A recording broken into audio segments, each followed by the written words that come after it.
अगर आपको मेरी आवाज़ में आज एक खुशी और एक्साइटमेंट नज़र आ रही है तो वो सिर्फ इसलिए है क्योंकि मेरे साथ एक अपना वर्ल्ड टूर कंप्लीट कर कर वापस आए हैं जनाब रेहानुल हक। रेहान हमारे in house analyst and expert. इससे पहले कि मैं रेहान से उनकी डिटेल एनालिसिस लूँ, कल ऑस्ट्रेलिया ने फाइनली अपनी पोजीशन फाइनलाइज की, सील की, मतलब फाइनली इतनी ज्यादा दफा मैं बोलने लगा था, and they have made it to the semifinal. Pakistan का मुकाबला is going to be against Australia if Pakistan does not go through an upset of sorts against Scotland. तो अगर हम शुरुआत करते हैं तो ग्रुप 1 के टेबल के साथ स्टार्ट करेंगे, जहां पर हमने देखा कि it effectively became a group of death. England finish at the top of the group with just 1 defeat, और वो डिफीट भी उन्हें साउथ अफ्रीका के हाथों हुई। Australia on a better net run rate just makes it through to the semifinal, जबकि South Africa, Rehan, what an unfortunate story कि आप इंग्लैंड जैसी इनविंसिबल टीम को हराते भी हैं,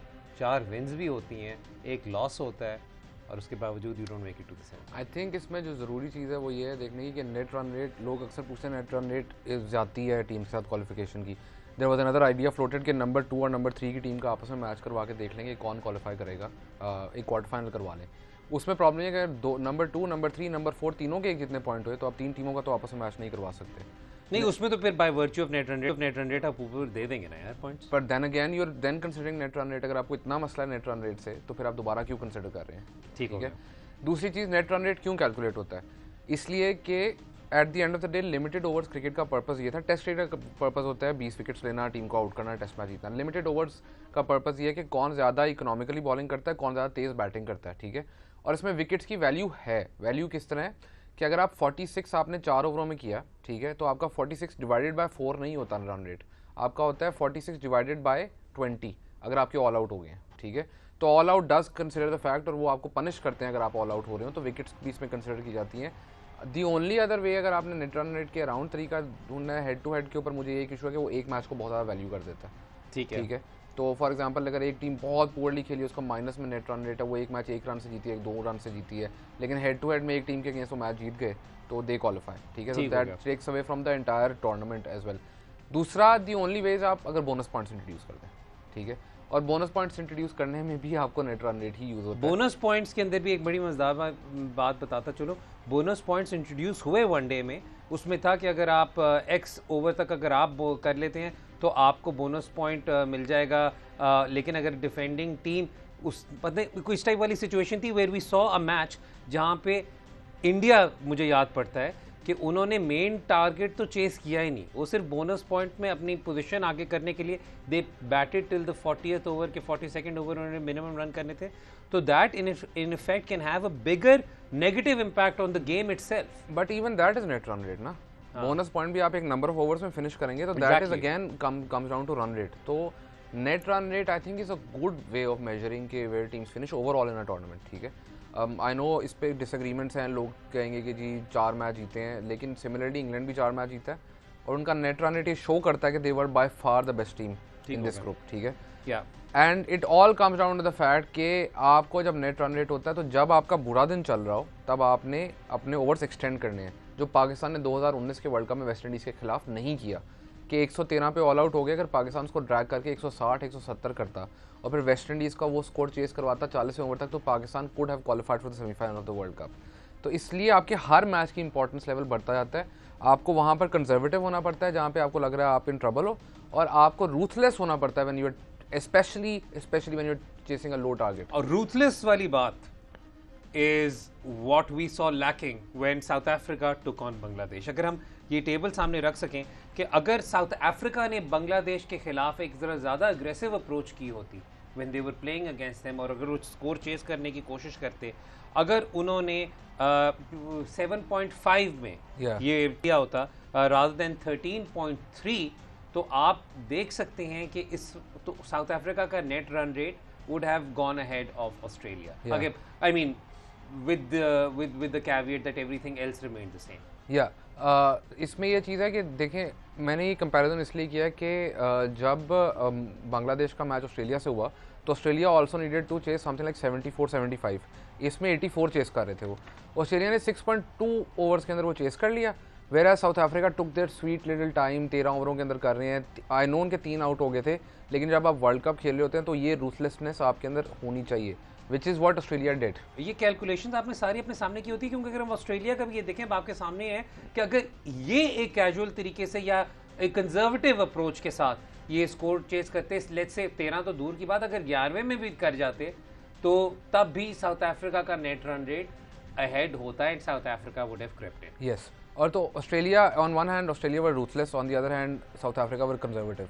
तो आपको ये ज़रूर दे, और स्पेशली साउथ अफ्रीका की केस के अंदर जो इशू ये है कि लोग ये नहीं कह सकते कि साउथ अफ्रीका को पता नहीं था कि ये नेट रन रेट पे आना है। उसकी वजह है कि साउथ अफ्रीका अपना पहला मैच हार चुकी थी, ऑस्ट्रेलिया से ही हारे थे। तो उनको पता था कि there will come a point in this tournament जहाँ पे नेट रन रेट की बात आनी है, तो we should try to press on the accelerator when we can.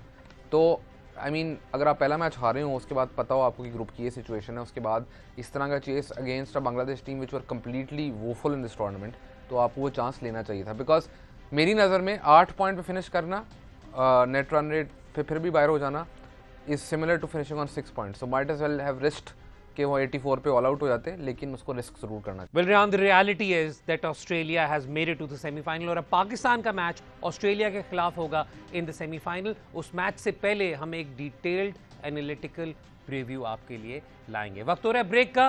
Break के बाद जब वापस आएंगे तो we'll talk about New Zealand versus Afghanistan. Rehan studio में हमारे साथ मौजूद। रेहान, अब बात करते हैं ग्रुप 2 की, पाकिस्तान के ग्रुप की। आज पाकिस्तान का मैच, आखिरी match of Pakistan group stages या सुपर 12, और वो मैच पाकिस्तान का होगा अगेंस्ट स्कॉटलैंड, जबकि तमाम तर नजरें हैं न्यूजीलैंड वर्सेस अफगानिस्तान पर। अगेन हमने हिस्टोरिकली ये वाली बात पॉइंट आउट की है कि New Zealand out of all the other non Asian teams कदरे बेहतर खेलते हैं स्पिन को, जबकि अफगानिस्तान ने, हमने पिछले कुछ मैचेस में लगा कि थोड़ा सा उन्होंने अपने स्पिनर्स को उतने अच्छे तरीके से यूटिलाइज नहीं किया जिस तरह वो कर सकते थे, खास तौर पर in the match against India. तो अब इस वक्त आपके नज़दीक what is going to be the key matchup as far as these two teams is concerned? देखें, जब तक ये शो ऑन एयर जाएगा, मैच स्टार्ट हो चुका होगा, तो we don't know if Mujib is playing और नॉट। पर जब मुजीब नहीं खेल रहे होते तो अफगानिस्तान के पास क्वालिटी स्पिन के जो हैं ओवर वो 8 होते हैं, एंड देन यू ऐड नबी इन, तो नबी 4 ओवर उतनी रेगुलरिटी से नहीं करते जितना वो पहले किया करते थे। Now he is more of a batsman, ठीक है, then he is a bowler. The other thing with Afghanistan is Afghanistan का पेस अटैक जो है वो काफ़ी क्वेश्चनेबल है, और आप उनको अटैक कर सकते हैं। तो इनके जो पिछले मैचेस हुए हैं, उस स्पेशली द इंडिया मैच, उसमें उनके पास क्वालिटी के सिर्फ 4 ओवर थे, और जब आपके पास एक क्वालिटी बॉलर हो तो फिर दूसरी टीम उसको अटैक करती है, विच इंडिया डिड कि उन्होंने 36 स्कोर किया राशिद की बॉलिंग के ऊपर। और जब तक राशिद बॉलिंग अटैक में आए, विच इज़ वेरी, ये थोड़ा अफगानिस्तान का मुझे अजीब अप्रोच लगती है कि आपको KL Rahul can not play Rashid Khan, ठीक है। डेटा प्रूफ्स के मैचअप्स में राशिद खान ने उसको इतनी दफ़ा आउट किया कि वो राशिद खान को देखते ही वो पैनिक कर जाता है। तो आप उसको इतनी लेट अटैक में लेकर आते हैं कि जब तक उनके ओपनर सेटल हो चुके होते हैं। And the other thing we also mention is कि रोहित शर्मा के गेम्स, तो अगर आपने आउट करना है तो उसको पहले 3-4 ओवर में आउट करने की कोशिश करनी है। अगर वो नहीं आउट होता तो no matter who you're bowling, अब वो स्पिनर को नॉर्मली अटैक नहीं करता, but once he face 15 balls तो स्पिनर्स को बहुत मारता है। तो जब तक राशिद आए थे वो भी सेटल था। तो आई मीन अफगानिस्तान की अप्रोच जो है इस पूरे वर्ल्ड कप में, ना सिर्फ इंडिया, पाकिस्तान मैच में भी राशिद जब तक आए तब तक एक पार्टनरशिप बिल्ड हो चुकी हुई थी, और राशिद के ऊपर इतना ज़्यादा वो था कि राशिद के 4 ओवर में क्या होगा, राशिद के 4 ओवर में क्या होगा। एंड पाकिस्तान न्यू के 4 ओवर हम आराम से भी खेल लें तो दूसरे एंड से हम स्कोर जो है वो कर सकते हैं। The thing that Afghanistan needs to do is कि इतना टैलेंट है उनकी जनरेशन के अंदर। अगर आप उनकी बॉलिंग रिसोर्सेज देखें, आपको याद होगा कि इस वर्ल्ड कप से पहले अफगानिस्तान में बहुत ज़्यादा चेंजेस हुए, उनकी क्रिकेट में बहुत ज़्यादा चेंजेस हुए। उनकी स्क्वाड में कुछ ऐसे प्लेयर्स हैं जिनकी सेंस बनती नहीं है, और कुछ ऐसे प्लेयर स्क्वाड में नहीं है who should be in the 11 let alone the squad, and that is very questionable from Afghanistan right now. अच्छा, अफगानिस्तान ने टॉस जीत के पहले बैटिंग करने का फैसला किया, तो that will also be interesting, क्योंकि पिछला मैच उन्होंने टॉस जीतने के बाद चेस किया था, लेकिन डे गेम में तो आई थिंक अब अबू धाबी में आपको पता है डे गेम में बैटिंग ही करनी चाहिए, बैटिंग ही करनी चाहिए। क्या नाम है, इस्लामाबाद वर्सेस मुल्तान में भी शायद प्लेऑफ में भी मुल्तान ने यही फैसला किया था, अगर टॉस जीता था ना। हाँ, अगर आपको याद हो। अच्छा रेहान, जाहिर खान, मतलब मैं ये वाली बात करूँ कि अगर मुजीब अनफिट भी हैं, अभी स्क्वाड भी हमारे सामने आ जाएगी तो वील नो कि प्लेइंग 11 क्या खेल रहे हैं, but the fact that Zahir Khan hasn't had a game, the fact कि they could even have taken the liberty of playing Qais with Rashid, yes, they could have done any of these things. यही तो मेरा point of view है कि अफगानिस्तान की कुछ when Rashid announce कि वो कैप्टन नहीं रहेंगे अफगानिस्तान की टीम के, तो काफ़ी इश्यूज उससे रेज हुए, लेकिन there are issues in the Afghanistan cricket team even. आपको कुछ सिलेक्शंस का वर्ल्ड T20 से पहले ही पता है कि ज़दरान जो है उनको भी टीम में लाया गया, जबकि वो कोई 3-4 साल से क्रिकेट ही नहीं खेले। तो I mean there are certain decisions which make no sense with Afghanistan team. It is unfortunate कि ये जो वर्ल्ड T20 था, ये इस जनरेशन का बेसिकली देयर वैलिडेशन कि we were actually good at T20 cricket. And उससे थोड़ी देर पहले जो इवेंट्स हुए स्पेशली उनकी क्रिकेट के अंदर, उसकी वजह से उनकी टीम ने सफ़र किया है। आप जितना मर्जी डिनाई करने की कोशिश करें, their team has suffered because of all these decisions. अच्छा, वक्त हो रहा है ब्रेक का, लेकिन ब्रेक पे जाने से पहले आप सबको बताता चलूँ, Mujib is back in the 11। ये अभी मैं पढ़ रहा हूँ जो लेटेस्ट स्क्वाड न्यूज़ है। Afghanistan has won the toss and they have elected to bat first. वक्त हो रहा है ब्रेक का। ब्रेक के बाद जब वापस आएंगे, the universe boss has announced his retirement from international T20। उनका क्या इम्पैक्ट था ऑन द गेम ओवरऑल, इस पर बात करेंगे। हमने अपने पिछले शो में डीजे ब्रावो ने क्योंकि अपनी रिटायरमेंट उस वक्त अनाउंस की थी, तो हमने उस पर काफ़ी डिटेल एक ब्रीफ, खैर not detail, very brief tribute देने की कोशिश की थी। लेकिन कल क्रिस गेल ने भी अनाउंस कर दिया कि ये उनका आखिरी T20 इंटरनेशनल होगा। ये बात अलग है कि उन्होंने कहा कि शायद जमैका में मेरी फेयरवेल गेम खेली जाएगी। लेकिन क्रिस गेल, जिन्हें बहुत ज़्यादा कंसिडर किया जाता है the greatest T20 batsman ever to play the game, उनके क्या स्टैट्स थे, उनका क्या इम्पैक्ट था on the game? Rehan, the floor is yours. सबसे पहली चीज़ तो I think international T20 cricket की अगर हम बात करें तो जो द ग्रेटेस्ट सिक्स हिटर्स हैं, मेरी नज़र में सिक्स हिटर वो है कि वो कितनी बॉल पर छक्का मारता है। तो T20 क्रिकेट में अराउंड T20 इंटरनेशनल क्रिकेट में अराउंड 80-85 प्लेयर्स ने 1000 से ऊपर स्कोर किया। उसमें थर्ड बेस्ट रेशो जो है वो क्रिस गेल की है। अगर हम वो टेबल भी देख सकें तो Chris Gayle's record in international T20s even कि वो 12 बॉलें यानी 2 ओवर के अंदर अंदर एक छक्का मारते हैं। और अभी शायद प्रॉब्ली नंबर्स थोड़े से कम हुए हैं द लास्ट 2 इयर्स, नंबर्स कम हुए हैं। दूसरी इसमें एक और चीज़ देखें कि ये जो बाकी बैट्समैन हैं with the exception of Yuvraj Singh, वो सब जो हैं वो तब से T20 नहीं खेल रहे जब से क्रिस गेल खेल रहे हैं। Chris Gayle basically is a pioneer of T20 cricket. I think world T20 की हिस्ट्री की पहली सेंचुरी भी क्रिस गेल ने की हुई है। And he was 22 centuries overall वैसे उनकी T20 में। 2007 का world T20 took off because of that century. और वर्ल्ड T20 दूसरा, अगर आप फ्रेंचाइज क्रिकेट पे आ जाएं तो दुनिया में जिसने भी फ्रेंचाइज लीग लॉन्च करनी हो तो सबसे पहले वो क्रिस गेल को बुलाते हैं। He is the poster child of franchise T20 cricket. और जितनी franchise T20 cricket around the world उन्होंने खेली है, चाहे वो कनाडा हो, चाहे वो इवन PSL खेले हैं, IPL खेले हैं, every league in the world, and everyone wants to have him there because ना सिर्फ वो एक अपनी क्रिकेट वैल्यू लेके आते हैं, वो अपनी ब्रांड वैल्यू लेके आते हैं। एंड ओवरऑल जो सबसे बड़ी मेजर चीज़ है, he is very good with youngsters. People don't realise how good he is with youngsters and how friendly he is around people, कि वो एक एक्चुअली में एक एटमोसफेयर ऑफ द लीग इतना अच्छा बना देते हैं कि लीग देन क्लिक्स। और अगर आप फ्रेंचाइज क्रिकेट का उनका रिकॉर्ड देखें T20 जो उनके रिकॉर्ड हैं, तो एक्चुअली में आपको लगता है कि ही होल्ड्स एवरी सिंगल रिकॉर्ड। मतलब हमारे पास ये मल्टीपल कंपैरिजंस है, हमने किए हुए हैं। अगर आप मोस्ट नंबर ऑफ सिक्सेस देखें तो गेल के 1045 हैं, जबकि सेकंड पॉलार्ड एट 761। मतलब ऑब्वियसली गेम्स कैचअप कर लेंगे, लेकिन पॉलार्ड ने भी जितनी गेमें खेली हैं T20 की, यार मतलब वो भी इसकी फील्ड के वेटरन है। अगर आप हंड्रेड्स की बात करते हैं, Gayle has 22, the second best is 8। अगर आप रन्स की बात करते हैं, 3000 तकरीबन रन ज़्यादा हैं उनके पॉलार्ड से। उसके अलावा अगेन चौकों की भी बात करें तो चौकों में भी गेल ज़्यादा आगे हैं। Man of the match awards पे चलें, 60 गेल के हैं, 42 AB डिविलियर्स हैं। अगर मतलब रेहान, ये तो never ending list of records है यार। That's what I'm saying ना कि he is, अब AB वगैरह सब ग्रेट प्लेयर्स, ठीक है। Chris Gayle is the greatest T20 player I think so far. ठीक हो गया, वक्त हो रहा है जी आप लोगों के सवालों का। Let's take your questions.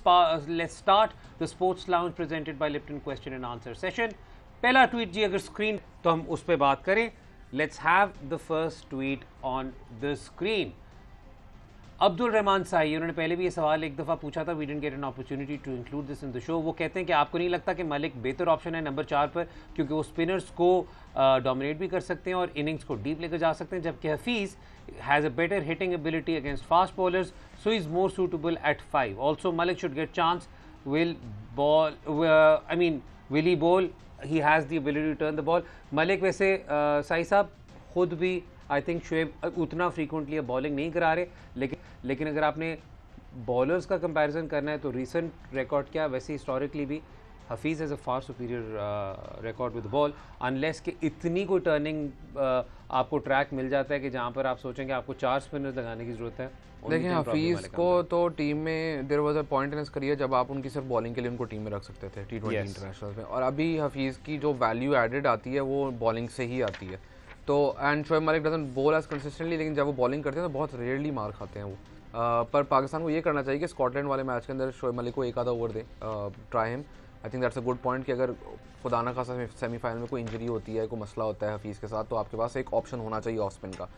Other thing number 4-5 की बात, नंबर 4 और 5 इट डजंट लाइक नंबर्स, वैसे भी बैटिंग ऑर्डर के नंबर्स मुझे थोड़ा उनसे इख्तलाफ है, ठीक है। लेकिन अगर आपका एक प्लेयर कह रहा है कि मैंने 4 पर ही खेलना और दूसरा is comfortable playing at 5 and it's a winning combination that's working, तो आई डोंट थिंक उस पर ज़्यादा पुश करने की ज़रूरत है। ठीक हो, आइडियली यस के Malik should be taking more strike against spin. ठीक हो गया। अगले क्वेश्चन की तरफ चलते हैं। Let's have the next tweet on the screen. Imran Afzal कह रहे हैं कि आपको लगता है कि ये जो वर्ल्ड T20 के ग्रुप से they are not balanced. Imran साहब वेरी गुड क्वेश्चन, और ये जब पहले भी जब बनकर आया था, आई थिंक वैसे तो जो इसकी डिवीजन होती है वो रैंकिंग बेस्ड होती है, करेक्ट, रैंकिंग बेस्ड होती है, लेकिन उसके अलावा भी ये जो 2 क्वालिफायर्स आने थे हर ग्रुप में, उसमें जो एक्सपेक्टेशन थी, जो 2 टीमें, एक तो एक्सपेक्टेशन ये थी कि Bangladesh will finish top of the group and they will come into the Pakistan India वाला ग्रुप। एक Bangladesh would be in one group, Sri Lanka in one group, Ireland in one group, ठीक है, स्कॉटलैंड इन दिया। ये बेसिकली डिवीजन बनती थी। वो तो बांग्लादेश ने अपना मैच हार गया, आयरलैंड जो है वो दे वर एलिमिनेटेड, तो ग्रुप्स इस तरह हुए। दूसरी चीज़, आपको ये ग्रुप्स इस वक्त इसलिए इतने अजीब लग रहे हैं बिकॉज स्केड्यूलिंग एक्चुअली में अजीब थी।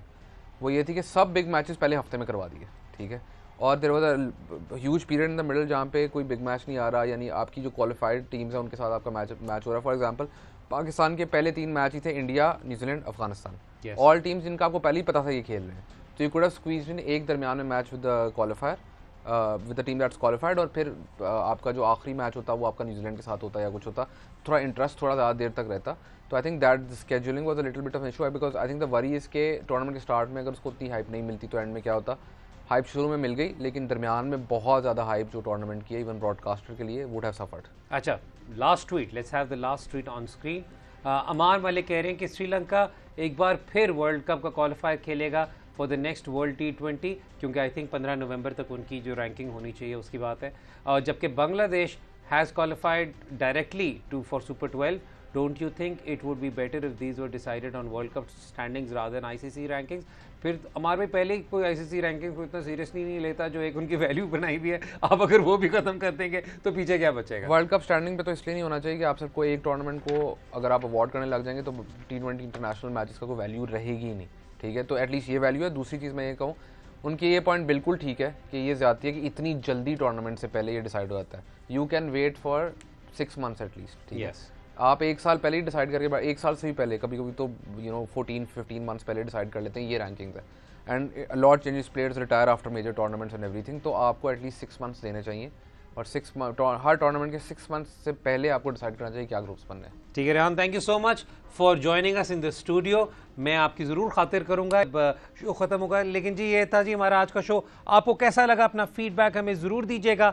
आज Afghanistan will play against New Zealand and Pakistan will play against Scotland. कल के हम अपने प्रोग्राम में we will do reviews of both these games. कल तक के लिए हैदर अज़हर को इजाज़त दें। आप देख रहे थे स्पोर्ट्स लॉन्च। खुदा हाफिज़।